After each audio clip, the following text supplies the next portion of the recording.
Okay, hello everyone.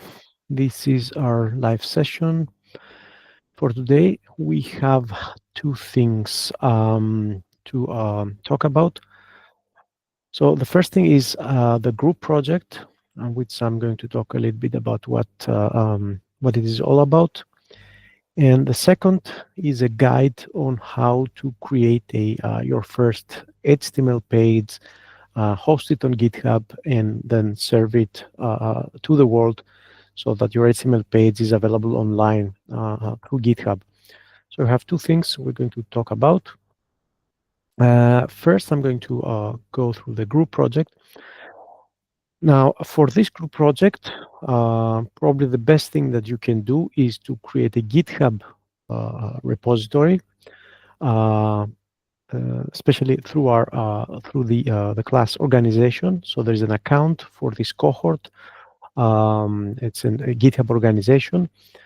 And through that organization, where everybody is part of this organization, you can create a repository, and then that repository can be shared with the other members of the group. So since this is going to be a group project, it makes sense to be created under an organization and not under your personal account. This is one way that people can work together collectively as a group under GitHub. Otherwise, you have like your own personal GitHub account. You can add collaborators to your project, but the GitHub repository will always remain under your username. So it's kind of like owned, let's say, by a single person. But if you want to make it a group project, the more ideal way, maybe let's say the fair way, would be to create it under an organization, and then everybody can collaborate on that project. If we go to GitHub, you can create a new repository here on the top right. I can create a repository, and as you can see here, I'm the owner. Here is my one of my GitHub accounts, but there's another organization, the in-tech-gration organization, which is the organization that I would select if I were to create a group project under our organization. In your case, you will be able to see the integration cohort 3. Create a repository, give it a name, and then you can start collaborating with the rest of the group. So that's the place where you should pick your organization. We have cohort 3, which is kind of like the programming counting. This is the fourth cohort. In programming, we start counting from 0. So that's the way that you want to work with this project. Now, what is this all about? This is about the ARIA labels and accessibility. Now that you're going through HTML, you should study all about accessibility, which basically means that whatever website or web application that you create must be accessible to everyone. Meaning that despite their disabilities, or maybe the device that someone is using, or maybe the condition under which they try to access your website or use your application, it should be accessible, and everyone should be able to interact with your web application or browse your website without getting into trouble. So the general term accessibility, or maybe web accessibility, you'll find the shorthand, which is like the ALI or A11Y. It's kind of like a shortened version of the accessibility. Is what you should always have in mind whenever you create something for the web. Now, one very important part of the accessibility is these so-called ARIA labels. These are special HTML attributes. If I go and search for HTML ARIA on MDN, or the Mozilla Developer Network, you'll find a whole page dedicated to the ARIA, which stands for Accessible Rich Internet Applications, which is a set of roles, as it is defined here, and attributes that define ways to make web content and web applications more accessible to people with disabilities. And there's a lot of uh, details under this page, along with other pages that guide you through the ARIA labels. Now, there is an example here. Um, Let me go to the top. So ARIA labels are these special HTML attributes that are prefixed with ARIA dash. So everything that you see with ARIA dash is the so-called ARIA label. There are also, as you will see here in the description, apart from these ARIA labels, these ARIA attributes, there are also some roles. So that's another attribute in HTML which has the name role, and then you have to pick a specific value. So these two things, the role and the ARIA prefixed attributes, are here to help people, especially people with disabilities, go through your content, access the content, and follow the instructions, or be able to interact with the page without any problem. So the project is all about discovering one or more particular of these ARIA attributes, and then uh, creating a small presentation, a few slides that will explain about a particular ARIA attribute and what it's supposed to do. Let me see if I can find something here. In this page, you will see we have like all these ARIA attributes. So let me go to one. So we have ARIA details. One thing that you can do is, in order to proceed with and contribute to the project, to the group project, is to go and study one of these ARIA attributes. Let's say the ARIA details. Go through the MDN page, read all the details, see the examples, understand exactly what is happening, what's the use case for this attribute, what's the proper way to use it, and come up with some examples. So maybe you can start with the MDN article on that ARIA attribute, or of course, Google for more resources on this particular attribute, maybe some YouTube videos or maybe some other articles. You can also start with W3 schools, which is often a little bit kind of like an easier start whenever you're learning about web technology. Let me see. Okay, I won't go into that now, but basically you can go to the W3 schools, and then you can find. Let me see another page. Okay, I don't want to accept all these rules by now, so I won't be clicking, but basically you should go and find some information and then maybe go back to MDN or search for other resources. Once you have found some details and some information about a particular ARIA label, you should create some notes, like some bullet points. What is this ARIA label or attribute about? How it's used, some examples. And then as part of the group project, you should be able to contribute and create a section in the presentation that has this part or a series of slides that explain this particular ARIA attribute. So that's kind of like the one of the goals of this group project, like study, research, learn more about accessibility and about the ARIA labels.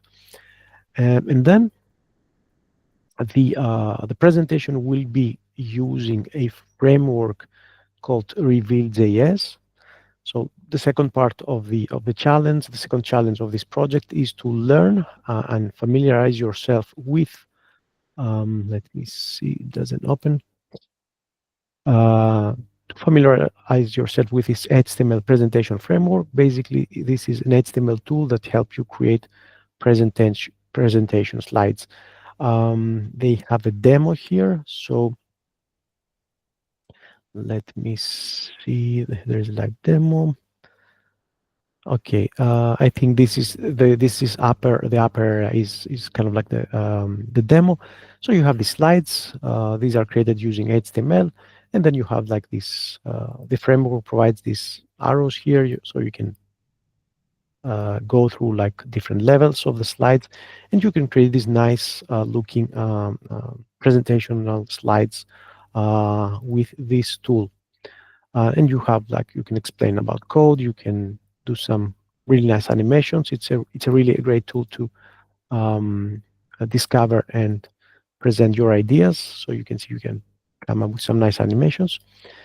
So you have to go through this page, go through the getting started guide to see what this is all about, how you can get started. Usually in a new framework or library, we have this get started or quick start or, how to start section, and you'll find some basic installation instructions here. Uh, Perhaps you can start with a basic setup, which is kind of the easiest one. You download a zip, a compressed file, you unzip it, you uncompress all the files, and then you just open the index HTML that you'll find, and you see it in your browser, and then you go inside this HTML and change the content so that you have your own slides.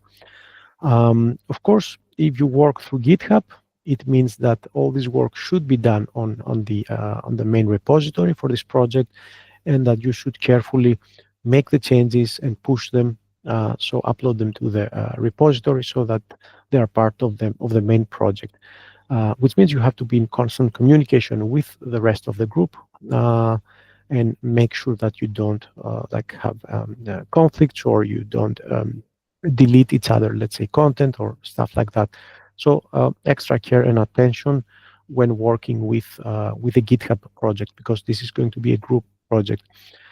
I recommend that you start by just downloading the zip file, uncomment it, opening it up in your browser, making some changes, learn how this works, create a few slides, or maybe create the final slides that you will put in the presentation locally, and then move this code to the GitHub repository.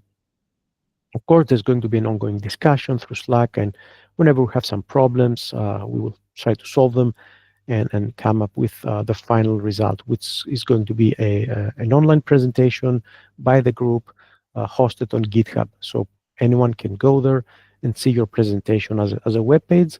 And it will be also a nice project to put in your profile, probably your first GitHub repository with this nice presentation. So let me open this up. Let me see. Let me download this and open it. So let me go here in my downloads, and this file. Let me put this here. So this is the index.html that you download. I'm going to unzip it and delete the zip, and then you will open your VS Code here, and then I will go here. So this is the folder that just downloaded, and I will go, as they recommend, to open the index.html. I will fold the head section, and you will find that this basic example is really simple. It contains only 2 slides. So let me see if I can. Let me go here and let me drag and drop the index HTML somewhere up here. So it contains slide 1, and then I press the right arrow when I go to slide 2.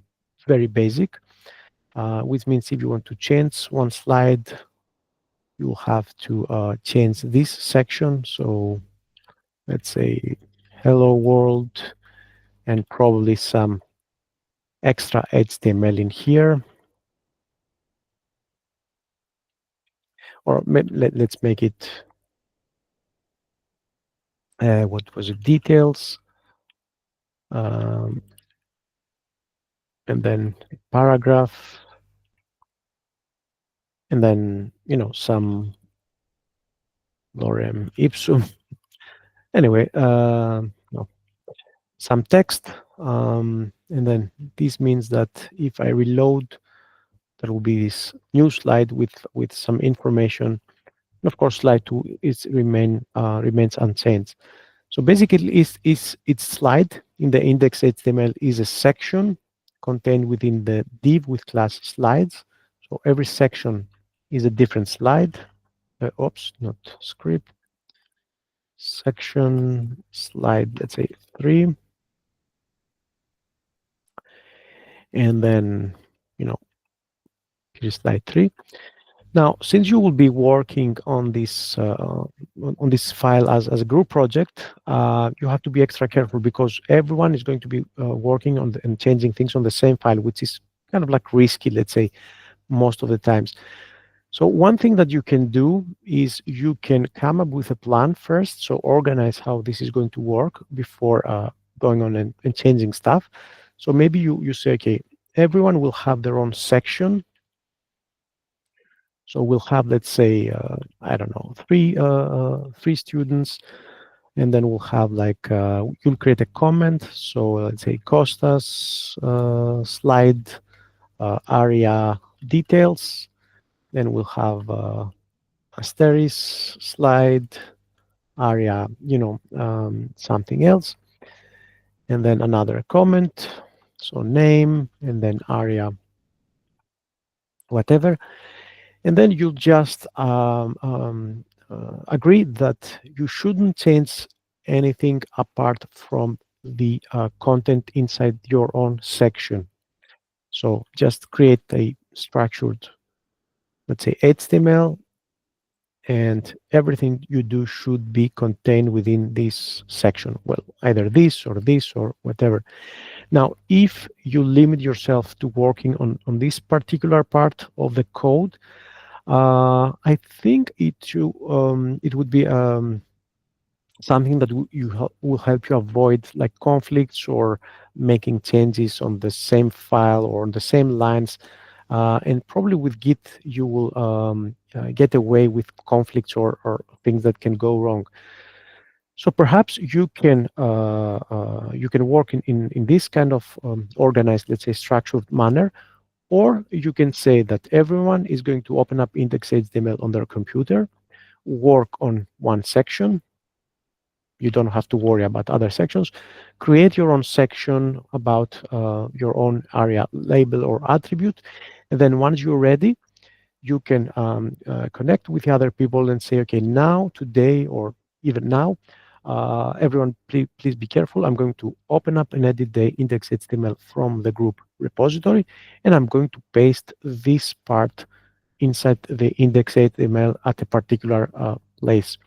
So maybe you can do it like this, like work individually in your own index.html with your own like ideas and content, and then you have to communicate and inform the other people that you are about to change the main index.html that everyone is probably seeing in the organization group project. Either way, you have to coordinate. That's the key point here. Like coordinate, make sure that other people know what you're about to change or what you have changed, so that you don't come up with with problems. At any case, you should always keep a separate copy of your work, a different folder or a different file. So create a copy of your work. So if you're working on index.html and you're working on a section, always make sure to keep a copy or keep this file intact. Maybe don't share it or don't just rely on the group repository. In case something goes wrong, at least you have the copy of your work safe somewhere. Even though Git, whenever you commit and push into a Git repository, it stays there. That's what Git is all about. It's a version control system. So it helps you like go back and grab some things that you've done in the past. So it kind of like stays in there. But also it helps to coordinate with the people working on the group project. And also, just since it is a beginning and a lot of things can go wrong with Git commands, just keep a copy of the file somewhere, especially when you have like the finished, let's say, slide or section, just so you don't miss your work. Other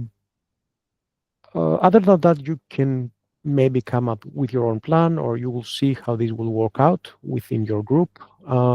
Just take extra care to safely store a copy of your work somewhere. Okay, so if you work like 2 or 3 or more hours on producing this slide or slides and doing this research, it's always a good thing to keep a copy, create a copy somewhere so that you have it ready just in case. So these are some tips. And then, of course, you'll have to work on the main group repository so that all this information is contained within this repository. So this is about the Reveal.js. There is a kind of like more advanced way to work with the framework by using some other commands. You can try this if you feel that you want to go a step further. But for now, I would recommend that since it's just the beginning, you can sort of start with a basic setup. So just to summarize, do your research, learn about the ARIA labels and accessibility, pick an ARIA label that seems, let's say, kind of like easy or at least straightforward. It makes sense to you. Read more about it, write some examples, and then create your own presentation with one or more slides. Just keep it short. We want this presentation to be kind of like a quick and easy introduction to a particular set of ARIA attributes. You also have to look in the Reveal.js framework for ways to, for example, copy and present your code. So for example, in this demo here, you saw that there is a way to present code. For example, this is JavaScript code, but you can, of course, place some HTML code since ARIA labels are all about HTML. So you have to go through the instructions, through the documentation here on the Reveal.js, and see how you can create these nice sections that provide some HTML code with these numbers, these line numbers, and some nice color syntax highlighting. It's pretty easy. Just make sure that you search through the documentation and see this is the code part, the presenting code. So you have to follow like a particular syntax. So that's all about the presentation. In the PDF that we shared, we also mentioned that you can also work with Markdown. Reveal.js works with Markdown as well. So Markdown is kind of like an easier format that you can work with. And of course, at the end of the day, your Markdown gets transformed into HTML. But while you're creating the content, Markdown is relatively more simple than HTML. So, you know, pick your poison, as they say, pick whatever technology you want, HTML or Markdown, it's up to you. And then, of course, go through the PDF to see what else we are recommending and suggesting that you do to make this group project work. It's important that you work on this and create your first repository and your first project that other people will see on your GitHub profile. And since this is going to be a group project, is important that you put the names of all the collaborators in the main repository so that they are shown on the presentation and also on the GitHub README. So this is about your group project. Let me know if there are any questions.